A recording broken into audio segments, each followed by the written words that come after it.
Okay, so we're back for our second question, and that's on Shabu's phone. And as I look at Shabu's phone, there's another question I have too. Are you ever going to get this screen fixed up, mate? Because I can hardly read the questions. I know. What's going on here? What happened? Look, I'm notorious for dropping things, including phones, and yet I still somehow able to break the glass. Don't take the plastic off. Okay, mate. What, it'll all fall apart? Yeah. Okay, well, let me read the question. Can you read it?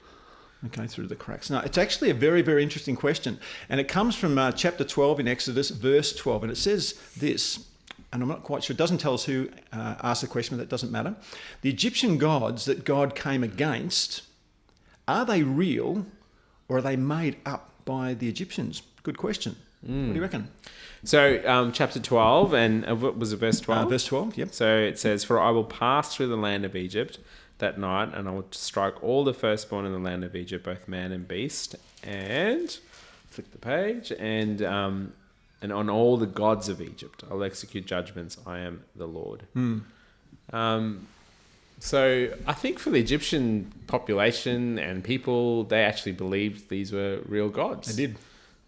They reshaped their whole lives around it. Their whole calendar was around these worship of these gods and the various gods that they worshipped and so on. So I think to them they were real.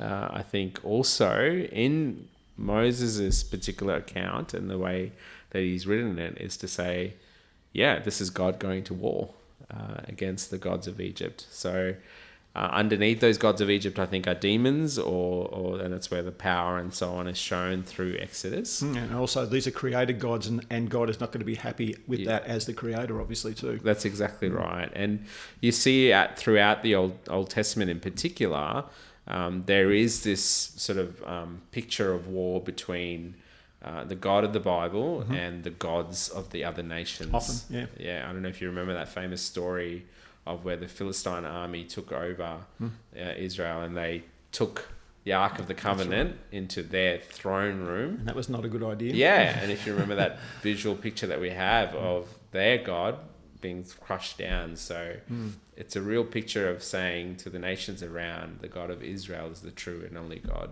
Dagon face down a few times, as I remember. Yeah, exactly right. Exactly right. And then you move towards the New Testament. The Apostle Paul's famous letter of Romans in chapter 1 speaks of this, where what happens, the worship of other gods, is because human beings in their hardness of heart are now moving towards worshipping rather than the creator than created things. So they make all these images. So I think so. So they have made them up. Yeah. There you go. They have made them up. You probably knew that, but it's interesting to talk through that, isn't it? Yeah. Thanks, Shabu. Thanks. Okay, so there we go. The next set of questions we're going to do are questions that have been asked for centuries and centuries, actually. Quite difficult to get our heads around. People have one idea this way, others will have another idea this way in regards to free will, in regards to God's sovereignty, in regards to the hardening of heart. So we'll be looking forward to dealing with some of those questions soon. And just thinking of hardening of hearts, I've got a cardiology appointment that I need to get to. I'll see you a bit later.